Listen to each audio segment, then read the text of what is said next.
تقريبا اول ضربه جزاء يضيعها علي العاب مع المنتخب التونسي. الان اللي ما يضيعش سينايوكو، اللاعب اللي سجل اهداف مالي الكل في البطوله، واللي في اخر 8 اهداف في الكان سجلهم 6. سينايوكو، كلاكيت الثانيه مع دحمان. سينايوكو يمشي سينايوكو، فما ريح لازم تعرف كيفاش تكدري كورتك. سينايوكو يحط التعادل، قلت لك ما يضيعش. 1-1 رجعت وين كنا؟ ترشح يجري، اجا يا تونس، اجا امشي لطنجة.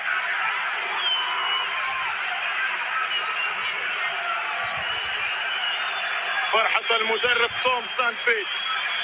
الآن كرة ثالثة، الآن الياس سعد لاعب أوكسبورغ الألماني. الركلة الأولى سجلنا، الضربة الثانية ضاعت. الكرة الثالثة الآن عن طريق الياس سعد مع ديارا. يا رب الياس سعد، برشا ضغط. الياس سعد يمشي، الياس سعد يحطها. يا معلم يا الياس، يا معلم يا سعد. وش السعد يحط الهدف الثاني لتونس. 2-1. هدوء بالمخ مش حكاية قوة. علي كان حتى كيما يشوت في عاداته يسجلها، مش مشكلة. نستناو فيك يا دحمان، واحدة يا دحمان، عندك فترة غايب يا دحمان، احضر الآن يا أيمن. نيني لاعب فينرباخشة التركي. نيني فينرباخشة يتقدم، نيني ويضيع نيني يضيع. ناين يا نيني. 2-1 تونس. مش تجري ورانا البطاقة تتأهل. امان يجاني، امان حب نمشي لتونس، امان دوروا بيا في كرتاج وكاميرتو وسوسه وسيدي بوسعيد. امان هز جمهورك من طنجة. 2-1 ما صار شيء. عاشوري يا ربي معاك، الياس العاشوري يا رب. الياس العاشوري والحارس ديارا. الياس العاشوري، عاشوري رد بالك الياس. عاشوري بسم الله، عاشوري ويضيعها، والحكم يقول ممكن تعاد.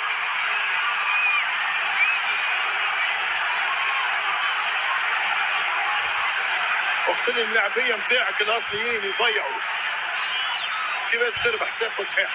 ضيعها العاشوري. تونس تتقدم، ولكن الكرة الرابعة لمالي الآن. كالتونا دياكيتي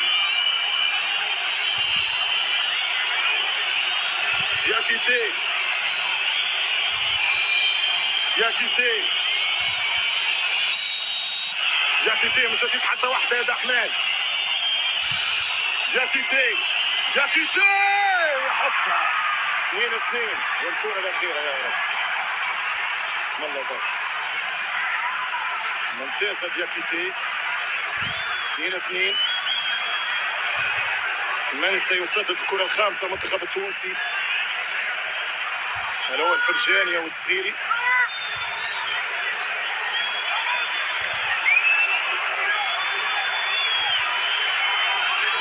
هو بن رمضان.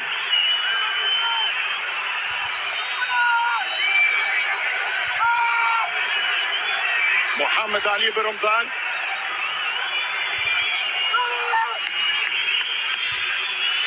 مع الحارس ديارا. بن رمضان وديارا.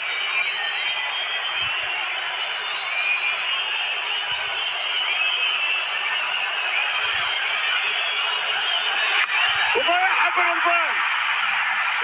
بن رمضان. المنتخب التونسي على بعد ركلة من الخروج. اليوم مشكلتهم لاعبية كي بتعرفش تشوت ضربات جزاء. شو ينحطها برمضان مش ممكن. برمضان قلت دخوله غالط مليار في المياه. لعاون في اللعبة ويزيد يضيع ضربة الحسم. ومالي لا اعتقد انهم سيديرون الفرصة.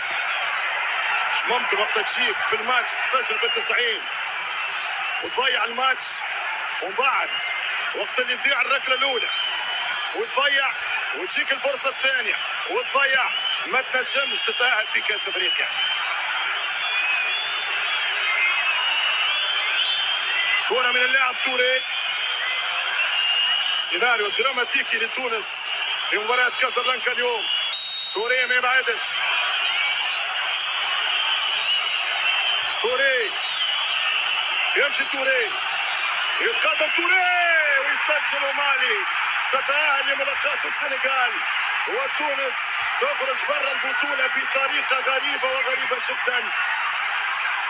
سيناريو قاسي وإقصاء مر، والمنتخب التونسي ما حبش يربح.